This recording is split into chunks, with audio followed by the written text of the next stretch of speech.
नमस्कार, मैं हूं अंकित सिंह और आप देख रहे हैं किसान तक। हमारे साथ हैं बिहार राज्य के पूर्व कृषि मंत्री और रामगढ़ से विधायक सुधाकर सिंह जी। और इस समय राज्य में सूखे जैसे हालात हैं। मानसून का आगमन बड़े ही तेजी से हुआ, लेकिन मानसून के इस तीसरे महीने में जिस तरह से बादलों की चहलकदमी बिहार से रूठी हुई दिखाई दे रही है, उसके बाद किसान जो है काफ़ी चिंतित दिखाई दे रहे हैं, क्योंकि खरीफ सीजन चल रहा है और जो धान की खेती की जाती है बड़े पैमाने पे बिहार में की जाती है, लेकिन स्थितियां ये हैं कि आधे जो लक्ष्य है उसका आधा भी करीब करीब धान की खेती अभी रोपनी हो पाई है। तो जानेंगे कि सिंचाई की क्या स्थितियां हैं बिहार में और कैसे इसको बदलाव हो सकता है या सरकार क्या कर रही है। सर, सत्ता में भी हैं, सब कुछ है, किसान परेशान है और लगातार बिहार में सूखे जैसे हालात बन रहे, क्या देख रहे हैं कि क्या स्थितियाँ हैं? देखिए, ये जो परिस्थिति जो उभरी है, एक नए तरह की परिस्थिति उभरी है।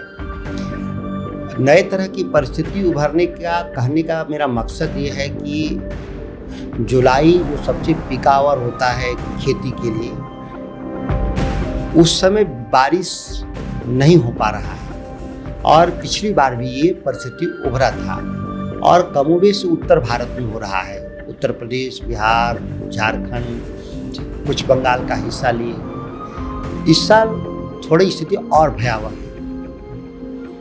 तो रोपनी नहीं हो पाया, ये भी बात सत्य है। जो रोपनी हुआ है उसको कैसे बचाया जाए, वो एक अलग चुनौती है हमारे पास।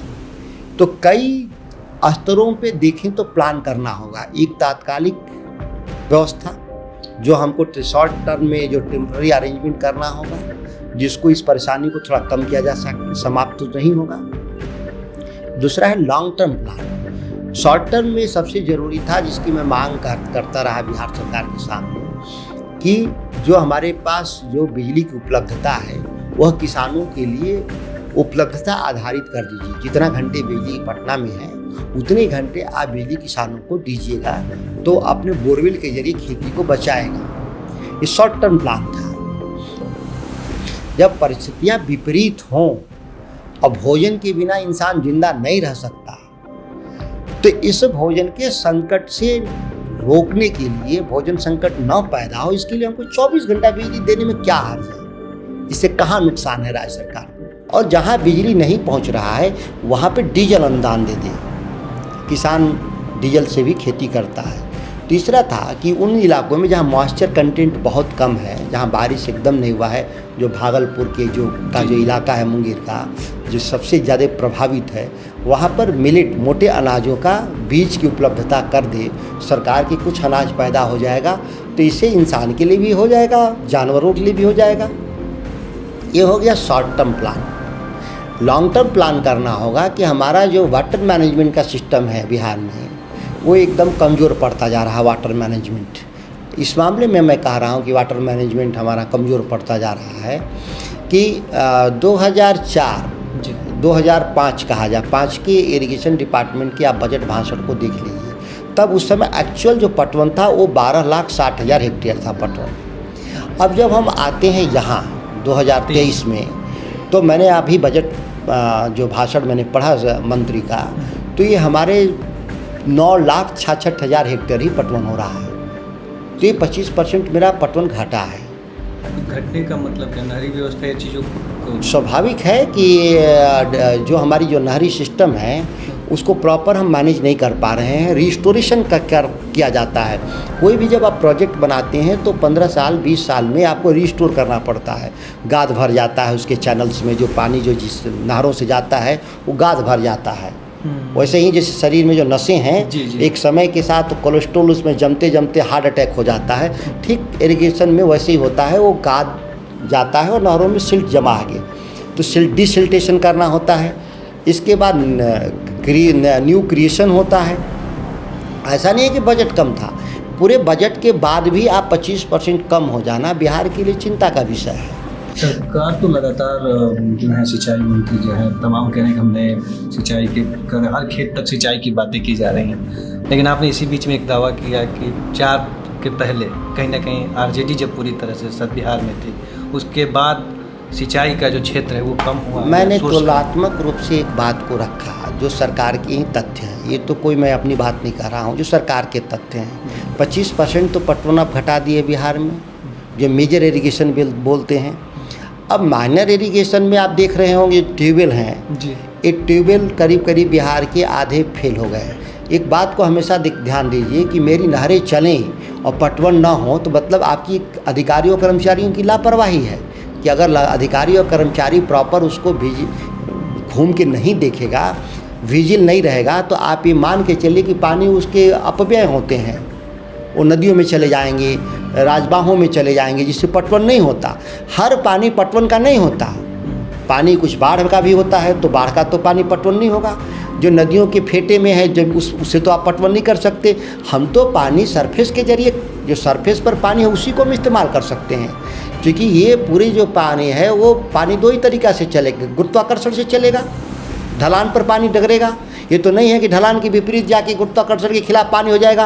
राज्य सरकार योजना को भी प्रचारित की होगी जी, जिसमें कहते हैं हाँ में हाँ मिलाना, जिसको राजनीति में कहिए या समाज में कहिए हाँ जी वाला विषय है। केंद्र ने कहा कि हम हर खेत को पानी दे देंगे, तो राज्य सरकार ने भी कह दिया हाँ जी। ये कभी नहीं सोचा कि कहाँ से पानी पैदा कर देंगे। पानी तो कोई आसमान से आता है या नदियों से आता है। ऐसा तो नहीं है कि हम कोई फैक्ट्री में हम मैन्युफैक्चर कर देंगे पानी को। पीने का पानी तो हम दे ही नहीं पाते हैं लोगों को शुद्ध, खेती का पानी कहाँ से ला देंगे।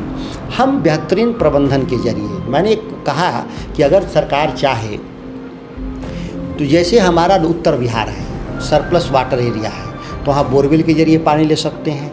और सरप्लस वाटर क्या है कि वहाँ गर्मियों में भी पानी उपलब्ध है, तो हम गर्मा धान की खेती कर सकते हैं वहाँ पे। अब दक्षिण बिहार है तो यहाँ पानी की किल्लत है।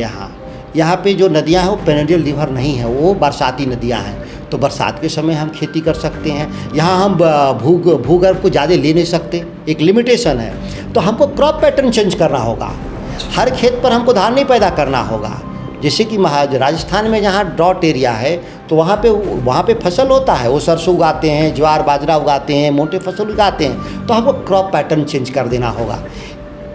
मक्के की खेती कर देंगे, मक्के की खेती में कम पानी लगता है हमारा, तो इस तरह से हमको crop pattern long term policies को चेंज करना होगा। क्योंकि क्लाइमेट चेंज दुनिया फेस कर रही है, कोई बिहार का मसला नहीं है, दुनिया फेस कर रहा है क्लाइमेट चेंज। तो क्लाइमेट चेंज के हिसाब से जो हमारे एक्शन प्लान होना चाहिए राज्य सरकार के पास, उस स्तर पर एक्शन प्लान नहीं है। इसको इम्प्रूव करना होगा लॉन्ग टाइम में, और ये केवल बिहार नहीं फेस कर रहा है, ये कमोबेश उत्तर भारत फेस कर रहा है इस तरह की समस्या। हमको पैसा आप ले लीजिए, लेकिन हमको बिजली दीजिए वैसे ही जैसे पटना में 24 घंटा बिजली देते हैं एसी चलाने के लिए, और हम बिजली मांग रहे हैं किसान खेती करने के लिए 24 घंटा। अभी क्या दिख रहा है भविष्य बिहार की खेती को लेकर? बिहार की खेती को लेकर के बहुत मेहनत करना होगा, सच बता रहे हैं, और इस सामूहिक प्रयास के जरिए निकलेंगे। सरकार भी, किसान भी, हमारी यूनिवर्सिटी जो कॉलेज हैं एग्रीकल्चर सेक्टर के जो एक्सपर्ट हैं, सामूहिक रूप से मिल कर के हमको बेहतर प्रदर्शन के लिए बहुत कड़ी मेहनत करना पड़ेगा। एक बात याद रखिए, नई पीढ़ी आ गई है, इसको भरपेट भोजन मिल रहा है। इसी देश में जब इससे आधी से भी आबादी कम थी, 66 में तो अकाल पड़ा था, 3-4 साल लोगों को भरपेट भोजन नहीं मिला था इस देश में। मतलब हमारे उत्पादन बढ़े हैं कि बढ़ी हुई आबादी का पेट भर रहा है। किसी दौर में हम आधे से भी कम आबादी का भी पेट इसी देश में नहीं भर पा रहे थे। तो उपलब्धियां हैं सरकारों के स्तर पे, उन्होंने प्रबंधन किया है, लेकिन जितनी आबादी बढ़ी है उसके हिसाब से प्रबंध नहीं हुआ है, और भी प्रबंधन को ठीक करना होगा। तो ये थे पूर्व कृषि मंत्री सुधाकर सिंह जी, और पूरा विस्तार से उन्होंने बताया कि जिस तरह से बिहार में इस समय स्थितियाँ बनी हुई हैं सिंचाई को लेके या सूखे जैसे हालात देखने को मिल रहे हैं, उनमें इनका साफ कहना है कि सरकार को जो अपनी गति है उसमें बढ़ावा देने की ज़रूरत होगी, और खेती में आधुनिक तकनीकों का प्रयोग की ओर ज़्यादा ध्यान देने की ज़रूरत है। खेती कृषि से जुड़ी हुई तमाम बड़ी खबरों के लिए देखते रहिए किसान तक। नमस्कार। अगर ये वीडियो आपको पसंद आया है तो इसे लाइक ज़रूर करें।